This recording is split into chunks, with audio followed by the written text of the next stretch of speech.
Pour la saison 2014 ou est-ce que si vous êtes très à l'aise? Parce que voilà, ça suscite beaucoup d'intérêt. La suite, c'est avec être jeune et entreprendre en Afrique. Voici les temps forts de vos réactions. On a le droit de dire, on ne peut pas se développer, on ne peut pas créer des entreprises en dehors de nos réalités.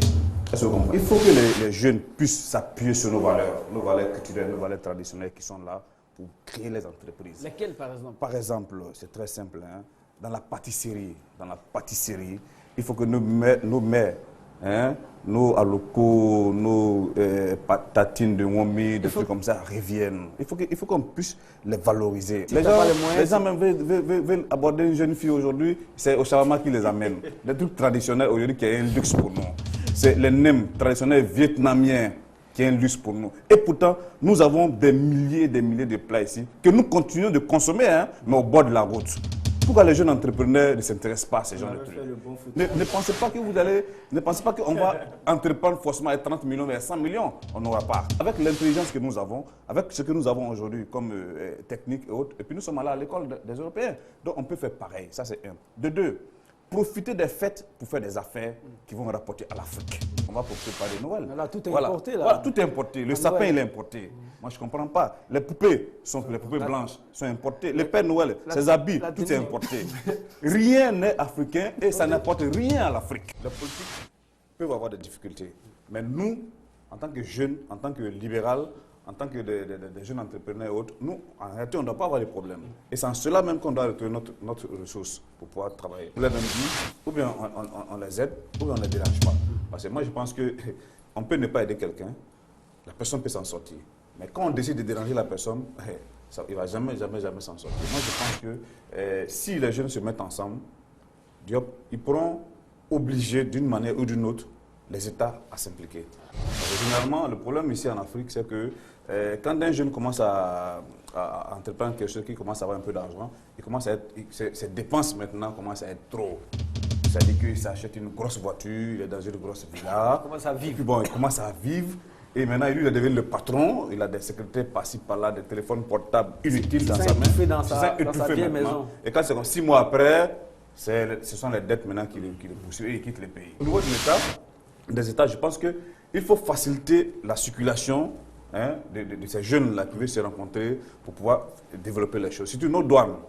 Parce que quand les jeunes entrepreneurs vont venir avec des produits. Mais il ne faudrait pas que la douane, quand même, parce que la douane décourage beaucoup en affaires. La douane sur les impôts, ça décourage beaucoup de choses. Je pense qu'il faut que AGCI puisse négocier auprès des États. Ce n'est pas pour qu'on vous finance, hein, mais pour qu'on vous facilite vos déplacements, la fluidité, les visas, hein, et puis même les billets d'avion, même la douane, les impôts et autres. C'est ce qui peut vous aider. Préparez-vous, chers spectateurs, 22 42 54 à partir de la semaine prochaine et même cette semaine, hein, vous pouvez donner vos opinions sur les performances de nos chroniqueurs sur ce plateau d'Africanistes. Lundi et mardi, on parle d'Afrique et son développement, donc Afro-Optimisme.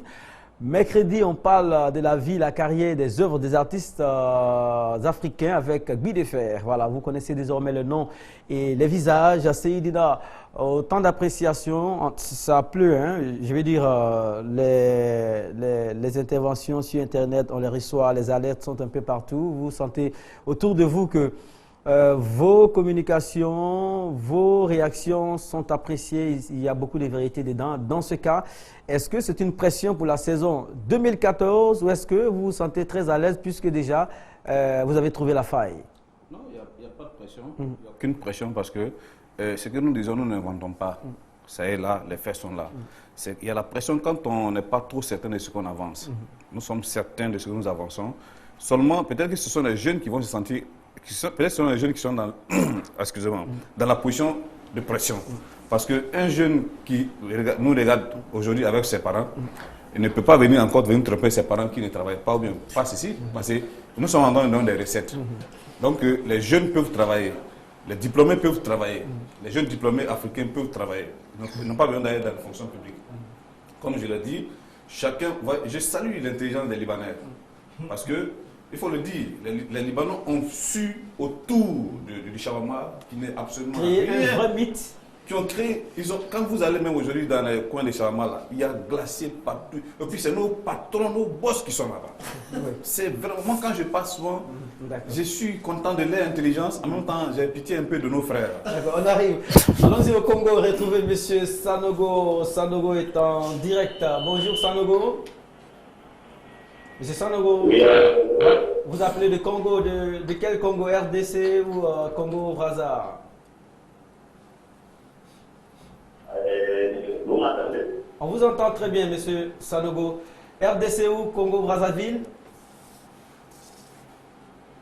Bon, en fait, c'était d'abord pour vous souhaiter une très bonne année 2014. Merci.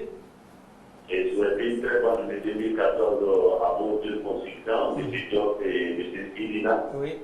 Qui vraiment, depuis Congo Brazzaville, quand je mets la FI, on garde le contact vraiment la boutique, il y a vraiment des Congolais qui suivent et ils me demandent c'est où. Mais souvent, pour vous avoir, c'est beaucoup difficile. Oui, parce que le standard. Ils ont fait un formidable travail toute l'année 2013. Donc, c'était juste pour leur féliciter et puis dire que vraiment l'émission est suivie, c'est suivi. Et on vous encourage pour augmenter encore plus les thèmes. Et là, déjà, M. Pays et M. Diop nous donnent des enseignements et nous emmènent vraiment dans une vraie culture africaine. Merci. Parce que quand nous suivons l'émission, à travers l'émission, il y a l'attitude que l'on se cultive, on apprend pas mal de choses. Donc, il y a souvent même des Congolais qui sont dans la boutique qui disent ah, c'est la Côte d'Ivoire. Donc, ils assistent l'émission et puis vraiment, ça touche super chacun. Merci. Donc, à chaque moment que l'émission passe, la chose qui vient, qui me dit mais il faut mettre votre émission là, on va suivre. Vraiment, mais pour avoir la limite, c'est vraiment difficile. Oui, c'est compliqué. Mais néanmoins, on vous souhaite vraiment une bonne année et que le travail continue de façon bien. Et que vraiment, c'est des gens qui sont vraiment appréciés ici. Merci beaucoup. Merci beaucoup. Et on vous encourage plus. Merci. Une astuce, lorsque le téléphone ne passe pas, vous prenez votre ordinateur ou votre smartphone, vous rédigez votre intervention qu'on va recevoir ici. Patrick va se charger de relayer cela. Merci beaucoup. Hein. Patrick, un jingle avant vous, ça veut dire que ça avance en